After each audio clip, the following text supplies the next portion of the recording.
Assalamualaikum warahmatullahi wabarakatuh. Nama saya Bintang Noval Perdana dari 11.1. Hari ini saya akan mempresentasikan materi saya yaitu saudagar dan penguasa lokal Nusantara. Sebelum itu, apa itu saudagar? Saudagar itu sendiri adalah seorang pedagang yang terlibat dalam perdagangan barang atau jasa, biasanya dalam skala besar dan dengan tujuan memonetisasi investasi mereka. Mereka seringkali memiliki kekayaan yang signifikan dan dapat membeli barang atau jasa lain dengan uang mereka. Seorang pedagang biasanya beroperasi di pasar. Mereka dapat berdagang sebagai jenis barang, yaitu barang konsumen, industri, ataupun barang komoditas. Habis itu, apa itu penguasa lokal? Nama lain penguasa lokal yaitu adalah raja, yaitu seorang yang memiliki kontrol atas wilayah atau komunitas tertentu. Ini bisa berupa wilayah geografis seperti kota atau negara, atau komunitas yang lebih kecil seperti kelompok etnis atau agama. Seorang penguasa lokal dapat memiliki pengaruh atas keputusan dan tindakan yang mempengaruhi wilayah atau komunitas mereka, dan mereka dapat memiliki kemampuan untuk mempengaruhi keputusan dan tindakan orang lain di wilayah atau komunitas tersebut. Sebagai contoh, seorang penguasa lokal dapat menjadi pemimpin suku, agama, atau organisasi lain yang memiliki pengaruh atas orang-orang di wilayah atas komunitas tersebut. Mereka juga dapat menjadi pemimpin politik atau ekonomi yang memiliki pengaruh atas wilayah atau komunitas tersebut. Habis itu cara masuknya para saudagar itu, awal mula para pedagang datang dikarenakan karena kondisi geografis Nusantara yang strategis mendorong munculnya kota-kota pelabuhan muda yang penting di sekitar jalur Selat Malaka seperti halnya Samudra Pasai, Sumatera, Timur, Jambi, Banten, Lasem, Tuban, Gresik, Makassar, dan lain-lainnya. Vadim Elisev pada tahun 2000 bahkan menyebut bahwa jalur pelayaran dan perniagaan laut dari Tiongkok menuju Kalkuta, India harus melewati Selat Malaka. Artinya, Selat Malaka menjadi penghubung dan kawasan penting bagi perdagangan antar benua. Kekuatan politik di Nusantara lahir dan pertumbuhan jaringan perdagangan internasional antar pulau. Misalnya di muara Sungai Batanghari, kemudian lahir Kerajaan Sriwijaya. Di Pulau Jawa terdapat 3 kerajaan besar antara lain Kalingga, Tarumanegara, dan Singasari serta Majapahit. Mereka sama-sama menguasai wilayah-wilayah yang luas di Nusantara. Hubungan politis pun kemudian lahir yang pada intinya bertujuan untuk mendapatkan hak dan menjalankan kewajiban, saling menguntungkan antar satu sama yang lain. Terus apa hubungannya? Saat itu para saudagar membutuhkan perlindungan dari penguasa lokal, sedangkan para penguasa lokal membutuhkan sumber pendapatan.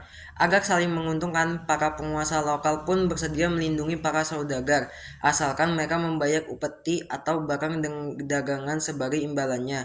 Selain itu, penguasa lokal juga membutuhkan akses ke berbagai komoditas perdagangan, seperti rempah-rempah, emas, perak, kain, dan sebagainya. Namun jika penguasa lokal tidak dapat melindungi para saudagar, dapat dengan mudah berpindah dan mencari perlindungan dari penguasa lokal lainnya di Nusantara. Hubungan saudagar dengan para penguasa. Selama periode perdagangan maritim yang panjang, hubungan antar perdagangan dan raja-raja Nusantara tidak selalu harmonis. Ada beberapa faktor yang berkontribusi pada ketidakharmonisan ini. Yang pertama yaitu persaingan. Pedagang dari berbagai wilayah luar Nusantara sering bersaing satu sama lain untuk mendapatkan monopoli perdagangan di wilayah tersebut.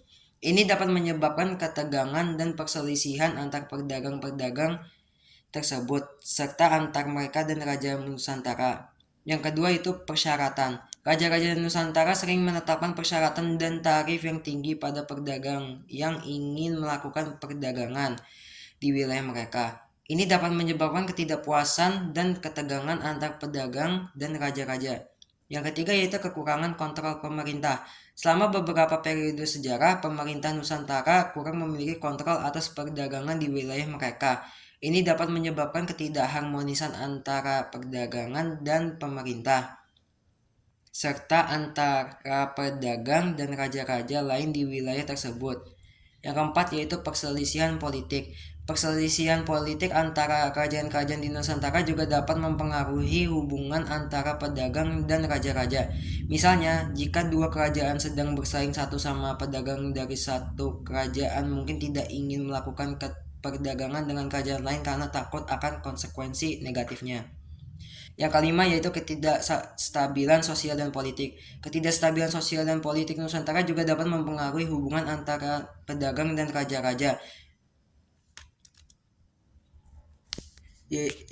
Yang selanjutnya yaitu manfaat ke Nusantara. Adanya pedagang memiliki beberapa dampak positif ke kerajaan Nusantara, yaitu yang pertama membuka peluang pedagang baru. Pedagang membuka peluang perdagangan baru bagi kerajaan-kerajaan di Nusantara dengan menghubungkan dengan wilayah-wilayah baru dan memungkinkan mereka untuk mengimpor dan mengekspor barang-barang yang sebelumnya tidak tersedia. Meningkatkan pertumbuhan ekonomi.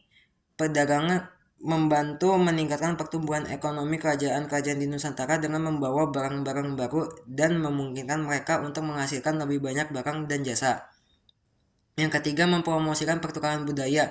Pedagang membantu mempromosikan pertukaran budaya antar kerajaan-kerajaan di Nusantara dengan membawa barang-barang dan ide-ide baru di wilayah-wilayah lain. Dan yang terakhir yaitu meningkatkan kekayaan kerajaan. Nah, dari kesimpulan presentasi saya yaitu yang pertama, para pedagang datang ke Nusantara karena letak geografisnya yang strategis dan dibuatnya pelabuhan-pelabuhan yang baru di dekat jalur Selat Malaka. Yang kedua, saat itu saudagar membutuhkan perlindungan dari penguasaan lokal sebagai imbalan mereka membayar dengan barang dagangannya. Yang ketiga, para saudagar menguntungkan karena para penguasa lokal membutuhkan akses ke berbagai komoditas. Yang keempat, saudagar juga membawa pengaruh budaya seperti Hindu, Buddha, Islam ke Nusantara. Yang kelima, tidak hanya hubungan, saudagar pernah bertentang dengan penguasa lokal dalam aspek persaingan, persyaratan, kekurangan kontrol pemerintah, perselisihan politik, dan ketidakstabilan politik dan sosial. Itu saja dari saya. Mohon maaf jika banyak kata-kata yang berlebih. Wassalamualaikum warahmatullahi wabarakatuh.